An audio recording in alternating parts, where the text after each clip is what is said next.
تو اور اس plate form سے میں یہ بات بھی کرنا چاہتی ہوں، ہماری کمیونٹی کو سیاسی الیکشن آنے والے ہیں اور ہم اس چیز کے انتظار میں تھے، اور چونکہ ہم نے اس چیز کے اوپر ایک ٹریننگ بھی لی ہے، ہماری کمیونٹی سے نمائندگی بھی ہوئی ہے، جس کی میں بہت خوش ہوں اور ہماری کمیونٹی بہت خوش ہے۔ اس میں نیاب علی جی ہماری ادھر اسلام آباد سے ہے، کے پی کے سے ہے وہ صوبیہ جی، ایک ہیں بابو جی، اور ایک اور ہے ان کا نام مجھے نہیں آتا، تو ان کے لیے بیسٹ وشیز ہے میری طرف سے بھی، میری کمیونٹی کی طرف سے بھی، وہ آئے تاکہ وہ آگے ہمارے مسائل اور ان چیزوں پہ کام کریں تاکہ ہمیں بھی آگے بڑھنے کا موقع ملے۔ Thank you. Thank you Rania. اب ہماری ساتھی شفق جو ہے وہ ویمن ود ڈسیبلٹی کی نمائندگی کریں۔ السلام علیکم، میرا نام شفق ہے، میں فری لانس گرافک ڈیزائنر ہوں۔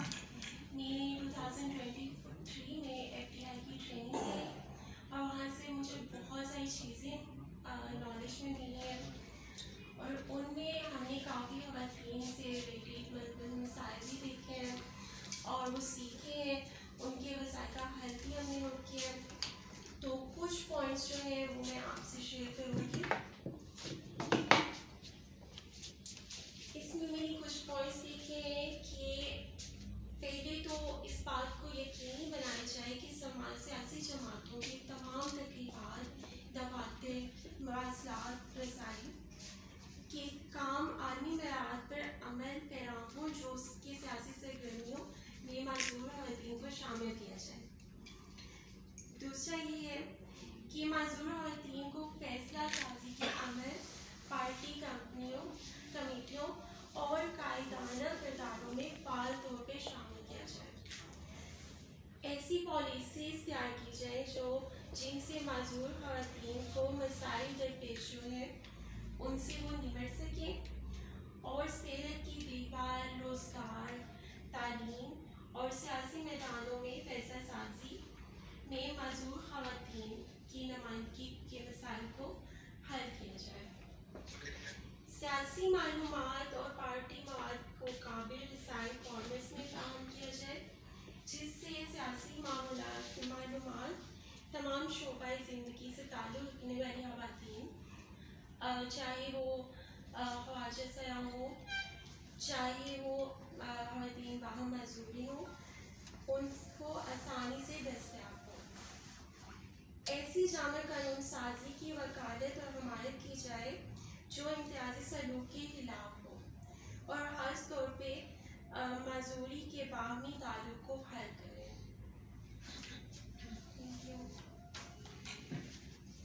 My name is Maham Javed and میں بھی قاسمی دارہ کی گریجویٹ ہوں اور میں قائد اعظم یونیورسٹی کی پہلی فیمیل یوٹیوبر کے نام سے بھی جانی جاتی ہوں۔ تو میرے جو پوائنٹس ہیں they are,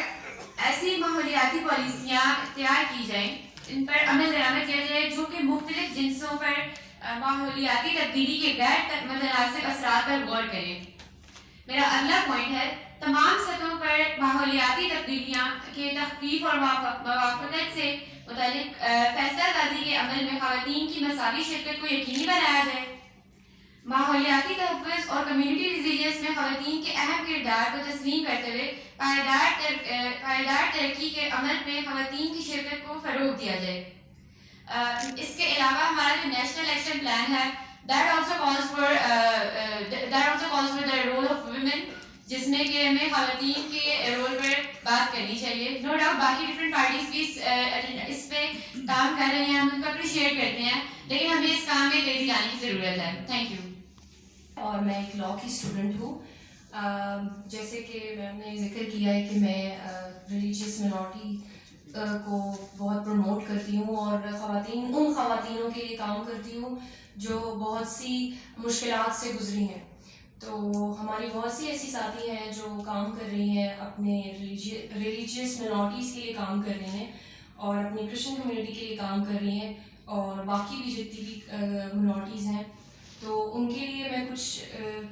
charter of demand ہمارا یہ ہے، کچھ نکات ہیں ہمارے جو میں پیش کرنا چاہوں گی آپ کے سامنے،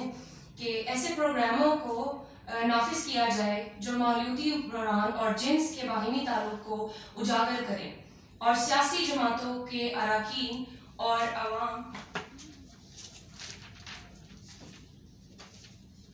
عوام کے درمیان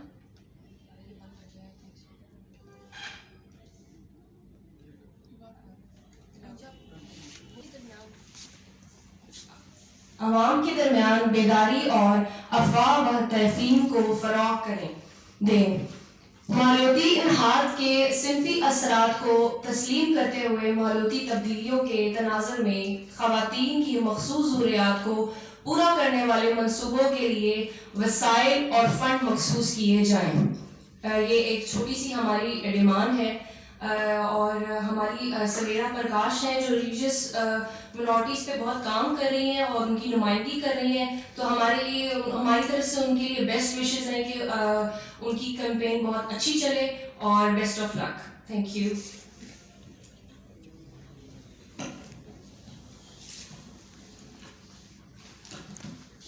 اگر کسی ساتھی کا کوئی سوال ہے تو آپ کر سکتے ہیں، اور ہم چاہتے ہیں کہ آپ تمام ساتھی جو میڈیا سے آئے ہیں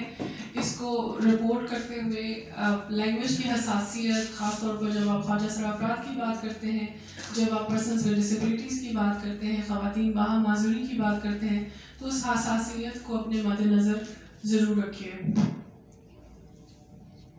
وہ ہمارا ایک لانگ ٹرم ٹریننگ پروگرام ہے جو ہم 2015 سے کرتے آ رہے ہیں، اور اس میں ہم ہر سال 25 کے 2 بیچز یعنی کہ 50 نوجوان خواتین جن کا تعلق مختلف مذاہب سے ہوتا ہے، باہم معذوری سے ہوتا ہے، خواجہ سرا کمیونٹی سے ہوتا ہے، ڈفرینٹ کلاس کلچر ٹریٹ سے ہوتا ہے، ان کو ہم ان کے آئینی حقوق، ان کے انسانی حقوق، ان کے سول پولیٹیکل رائٹس کے اوپر ایجوکیٹ کرتے ہیں، الیکشن ریفارمز ایکٹ پڑھاتے ہیں اور ان کو بتاتے ہیں کہ کس طرح وہ اس ملک کے برابر کے شہری ہیں اور کس طرح سے وہ بھی سیاسی عمل میں برابر اور پورے احترام کے ساتھ حصہ لے سکتے ہیں.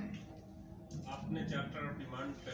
پیش کیا، وہ معذور افراد کی طرف سے اور خواتین کی طرف سے اور نوجوانوں کی طرف سے اور ڈیزاسٹرز اور یہ جو کلائمیٹ چینج کے ڈیزاسٹر ہے، اس حوالے سے کل پیپلز پارٹی کے چیئرمین بلاول بھٹو زرداری نے ایک معاشی انہوں نے معاہدہ، عوامی معاہدہ جو ہے انہوں نے دستاویز پیش کی ہے جس میں یہ ساری چیزیں مینشنڈ ہیں اور اس کو بڑا انہوں نے تفصیل کے ساتھ یہ سارے جو حقوق ہیں یہ ان کو اگر ان کی حکومت آتی ہے تو وہ اس کو لانچ کریں گے. خواجہ سرا کا ذکر نہیں ہے، باقی آپ کا چیپٹر آف ڈیمانڈ جو ہے معذوروں کا اور خواتین کا اور کلائمیٹ چینج کا اور ڈیزاسٹرز میں جو اس کا ہے، تو اس حوالے سے آپ کیا کہیں گی کہ وہ پیپلز پارٹی جو ہے وہ آپ کے منشور کو آگے لے کے چل رہی ہے یا آپ ان کے منشور کو لے کے جاتی ہے، یا دوسری کوئی پارٹیاں جو ہیں وہ آپ کو آپ کے اس چیپٹر آف ڈیمانڈ کو کیوں امید نہیں دے رہی؟ ہمارا یہ خیال ہے کہ سول سوسائٹی کی جو کوششیں ہوتی ہیں وہ کہیں نہ کہیں پولیٹیکل پارٹیز کے مینیفیسٹو میں ریفلیکٹ ہو رہی ہوتی ہیں. تو آف کورس ہم پچھلے بہت سارے سالوں سے مختلف سیاسی جماعتوں کے ساتھ مل کر کام کرتے ہیں، ان کو انفلوئنس کرنے کی کوشش کرتے ہیں. اور اگر آپ کو یاد ہو تو 2018 میں جب پاکستان تحریک انصاف اپنا مینیفیسٹو لائی تھی تو ماحولیاتی تبدیلیاں ان کا بھی ایک میجر مینیفیسٹو کا حصہ تھی، اور ہمیں خوشی ہے کہ پیپلز پارٹی بھی اس کو لے کر آ رہی ہے. ہمیں بہت خوشی ہوتی ہے کہ اگر اور عوامی نیشنل پارٹی کے منشور میں بھی ماحولیاتی تبدیلیاں اور جو پورا اربنائزیشن کا نیا پلان ہے اس کا ذکر ہے. ہمیں زیادہ خوشی ہوتی ہے کہ اگر نون لیگ اور باقی سیاسی جماعتیں جو علاقائی ہیں یا مرکزی جماعتیں ہیں وہ بھی اس کا ذکر کرتی ہیں، لیکن ہمیں کوئی ایسا حوصلہ افزائی والا ذکر کسی کے منشور میں ملا نہیں. میڈم، مذہبی جماعتوں کا آپ کی جو کہتے ہیں کہ ریفلیکٹ ہوتا ہے، آپ کا جو کوشش ہوتی ہے، آپ جو چھوٹے ہوتے ہیں مذہبی جماعتیں جو ہیں ہمارے یہاں، کیا ان کی منصور میں آپ نے ریفلیکٹ میں ہے، یہ ریفلیکٹ ہو رہا ہے جو آپ کو؟